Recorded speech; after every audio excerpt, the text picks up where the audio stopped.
Résumé rapide de Ruy Blas de Victor Hugo. Usurpation, passion et ambition.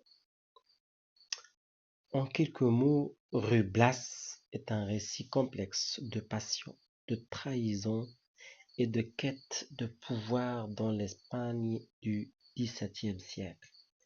L'histoire se déroule en Espagne au XVIIe siècle et met en scène Ruy Blas, un jeune homme pauvre qui se voit offrir une opportunité unique de devenir le valet du puissant Don Salluste de Bazan.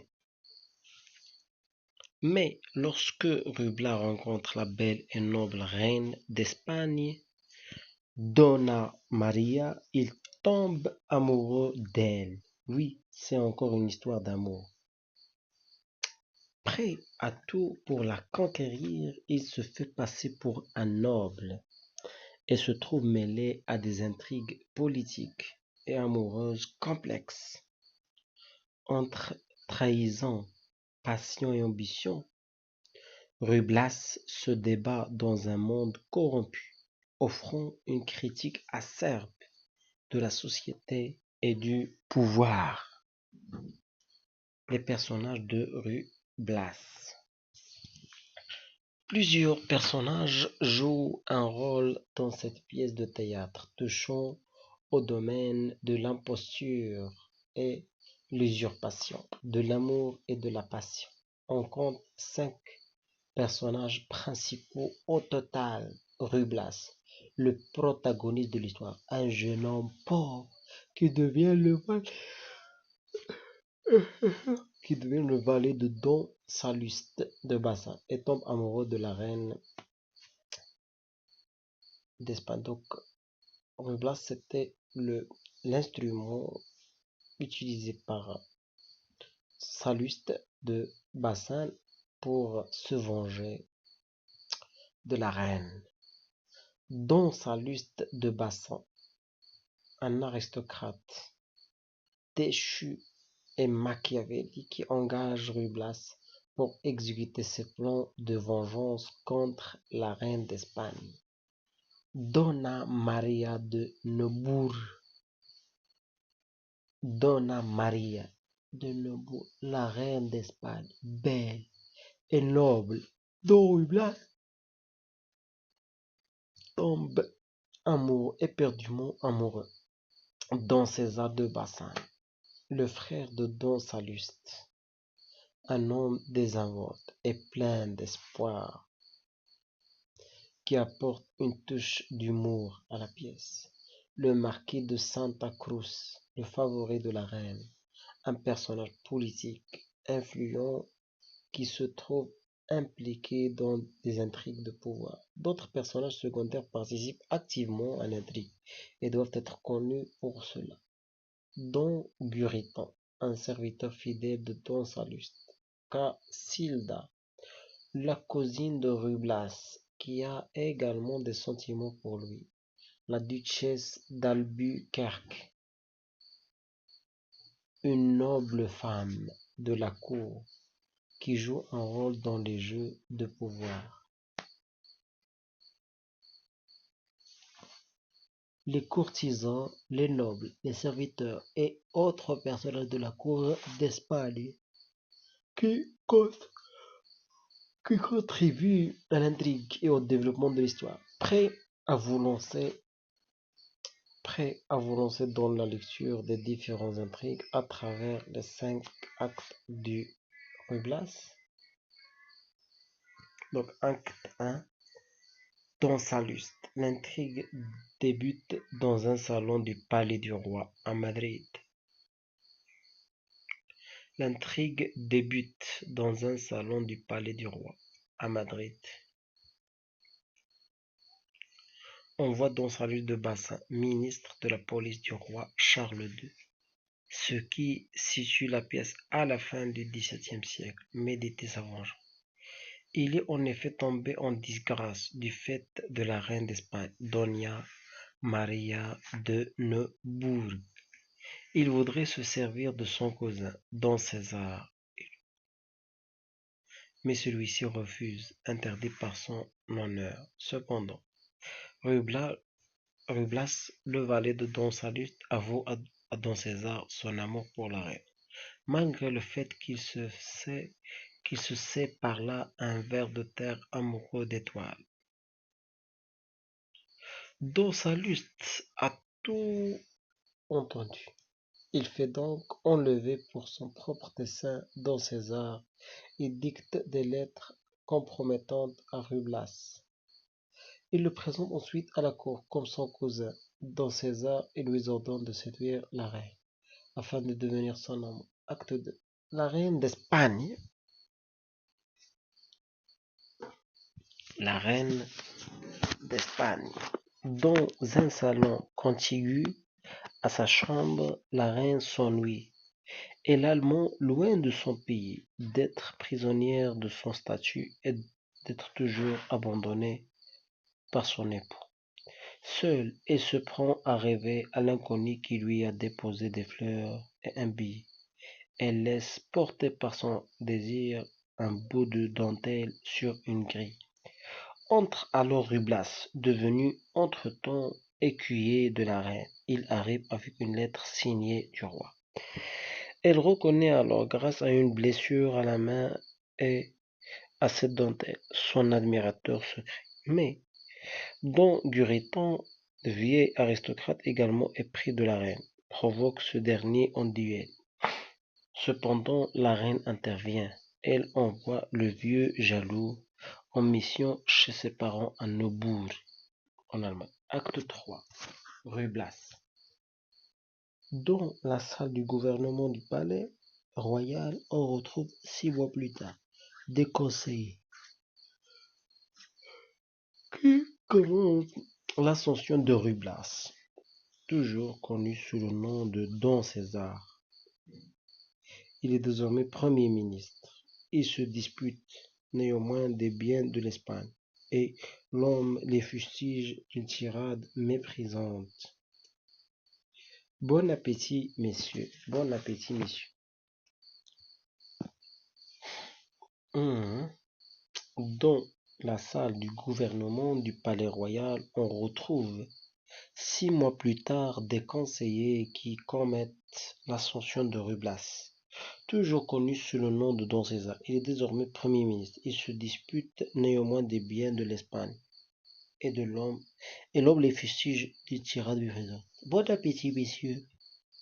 La reine était cachée. Pardon, la reine était cachée et a tout entendu. Il lui avoue alors son amour et lui demande en même temps de sauver le royaume. Laissé seul, Rublas se rend ivre de cette déclaration, dont Salus arrive pourtant à ce moment-là. L'homme habillé en valet vient lui rappeler sa condition d'origine. Ce n'est qu'un valet, et à ce titre il doit lui obéir avant tout. Il lui commande alors de se rendre dans un endroit secret pour y attendre ses proches ordres. 4. Don César. Dans la chambre du mystérieux endroit, Rublas envoie un page demander à Don Guriton de mettre la reine au courant qu'elle ne doit sortir sous aucun prétexte. Il ne comprend pas bien les manigances de Don Salluste, mais veut la protéger coûte que coûte. Le faux Don César, quittant la scène, le vrai débarque tout à coup. Il se goinfre en racontant ses dernières aventures. Un laquais arrive alors pour apporter de l'argent à Rublas, et c'est lui qui l'emproche. Un autre serviteur arrive pour confirmer de la part de la reine un rendez-vous qui, qui a en fait été organisé par Don Salluste. Don Guriton arrive à son tour pour tuer Rublas en duel. Et c'est Don César qui le tue. Vient alors Don Salluste, l'air inquiet. Le vrai Don César lui apprend qu'il vient de tuer Guriton et qu'il a un rendez-vous avec la reine. Menacé par l'échec de son plan, Don Salluste parvient à faire arrêter Don César en le faisant passer pour le bandit Matalobos, le 5, le tigre et le lion. Dans la même chambre que précédemment, alors qu'il fait nuit, Rublas veut se suicider par le poison. Il craint les ruses de son maître et d'avoir joué malgré lui un mauvais tour à la reine. La reine arrive cependant, car c'était là le lieu du rendez-vous promis par le billet envoyé par Don Salluste. Celui-ci arrive pour les surprendre et savoure sa vengeance. Il leur propose alors un marché. Soit il dévoile publiquement cette liaison adultérine, soit il renonce officiellement au mariage et à la couronne. Quel choix cornélien! Rublas, fou de colère, révèle alors sa véritable identité à la reine et tue Don Salluste avec son épée. Il avale ensuite le poison, décide à mourir. La reine avait d'abord récusé son amour, se découvrant trompée, mais elle se rend compte de l'empoisonnement et lui pardonne, l'appelant même par son véritable nom avant qu'il ne meure. La reine, se jetant sur son corps, Rublas qui allait mourir, se réveille à son nom prononcé par la reine. Merci. Petite analyse de Rublas. Cette pièce est particulièrement représentative du genre romanesque. Pardon.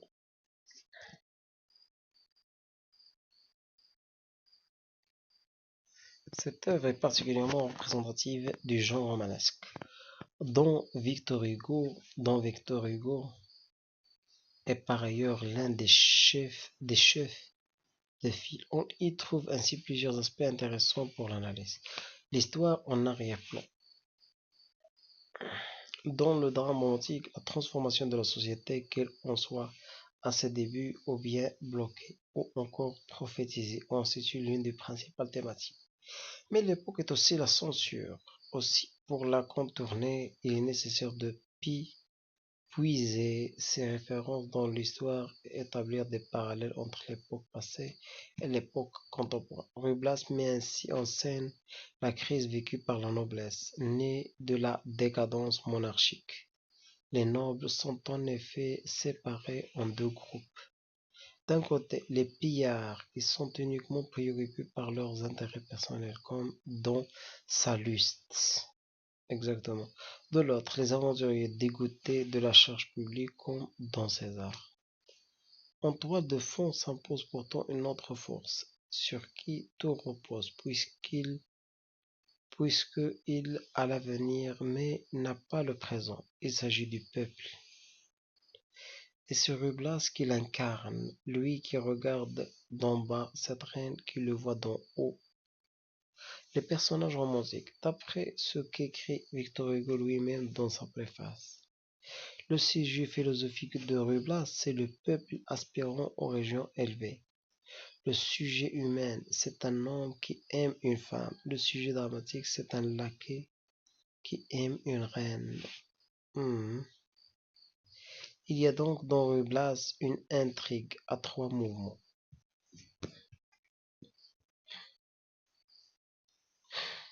Les conditions sociales empêchent les rapports vrais entre les personnages de rangs différents, ce qui oblige au déguisement. Le laquais est moins qu'un homme du fait de sa position sociale.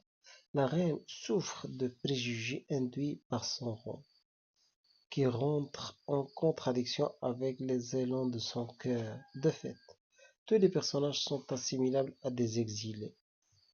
La reine est la vertu minée par l'ennui, comme le dit Hugo dans sa préface. C'est une Allemande littéralement exilée à la cour d'Espagne, qui ne peut que rêver. En cela, Rublas comble une attente et lui rend une identité dans la passion qu'elle éprouve. Don Salluste est l'égoïsme absolu et le souci d'en exilé par le bannissement d'abord, par son désir de vengeance ensuite.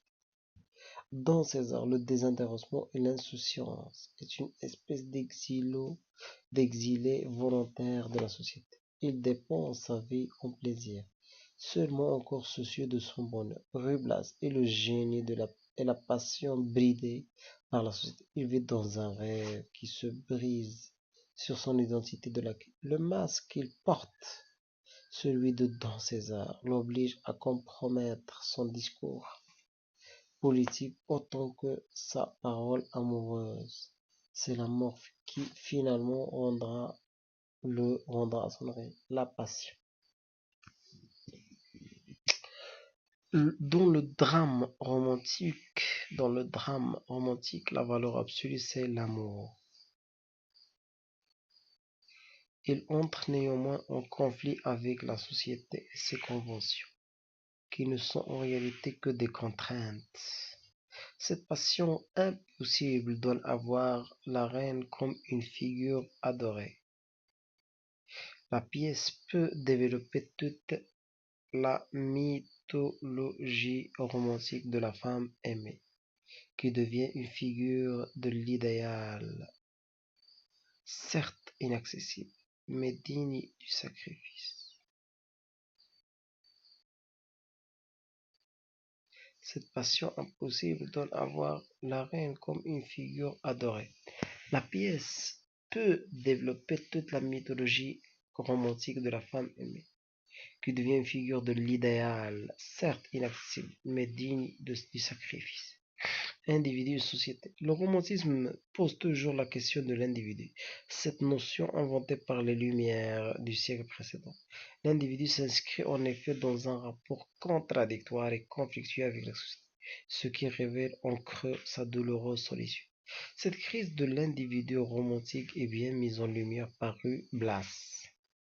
Hugo y fait s'opposer chez son héros le génie individuel et la condition sociale, laquelle cantonne finalement l'homme entier à la plèbe. En effet, dans son personnage principal, l'être individuel et l'être social ne coïncident pas, alors que, alors que les qualités qui le rendent aimable aux yeux de la reine sont les siennes propres. Il ne peut cependant être aimé pour lui-même, n'étant qu'un lac. Mais ce clivage concerne aussi la reine. Doña Maria de Neubourg est elle-même prisonnière de sa condition. Elle subit son étiquette royale et ne se trouve pas plus libre que Ruy-Blas.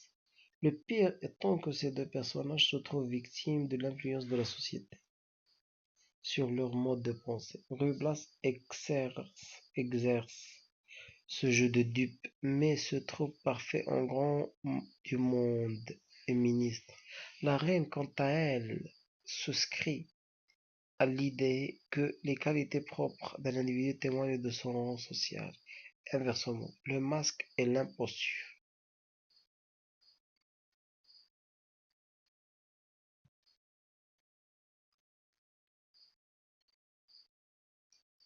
Le masque est l'imposture. Les déguisements se révèlent être nécessaires par deux fois. D'abord, ils sont la condition même de l'action.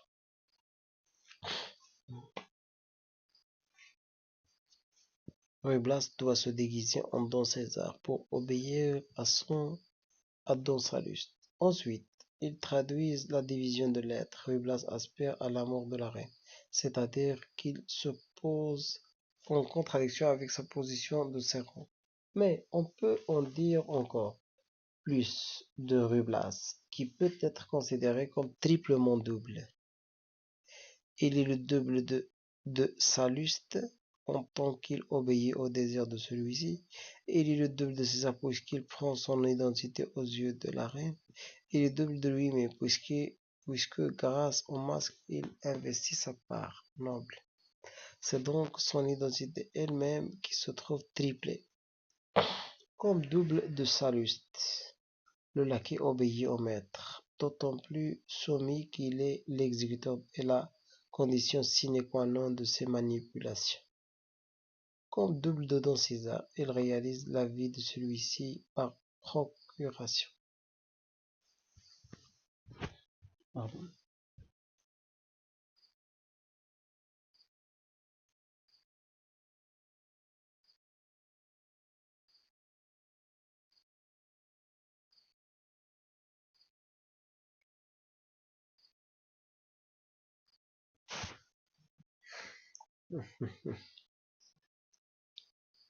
Comme double de lui-même, il devient pour partie ce qui serait devenu dans la société aliénante. Entre le masque, le masque offre la possibilité de multiples changements. Ruy peut s'identifier à loisir au personnage qu'il joue avant de se libérer par l'aveu et la mort. Dans César, notamment au quatrième acte, se drape de tous les prestiges du jeu d'acteur, dont Salluste s'amuse à investir la bassesse du laquais, confirmant cyniquement la vision que la société de cette condition inférieure. C'est dire combien Ruy Blas doit se faire autre pour être. Néanmoins, cela doit se finir par la mort, puisqu'il lui faut fatalement retrouver autrement dit, il lui faut mourir pour trouver la joie d'un amour vrai et sans mensonge, plutôt qu'un amour certes vrai mais abusé. Autre imposture peut-être plus scandaleuse encore, celle de l'aristocratie. Le personnage de Don Salluste illustre bien la déchéance morale et la perversion d'une classe qui se voulait la plus noble et la plus élégante de toutes. Il n'y a guère que dans César qui témoigne de reste d'une qualité passée, et encore il s'illustre mieux dans la bouffonnerie et fait état de son impuissance avant tout.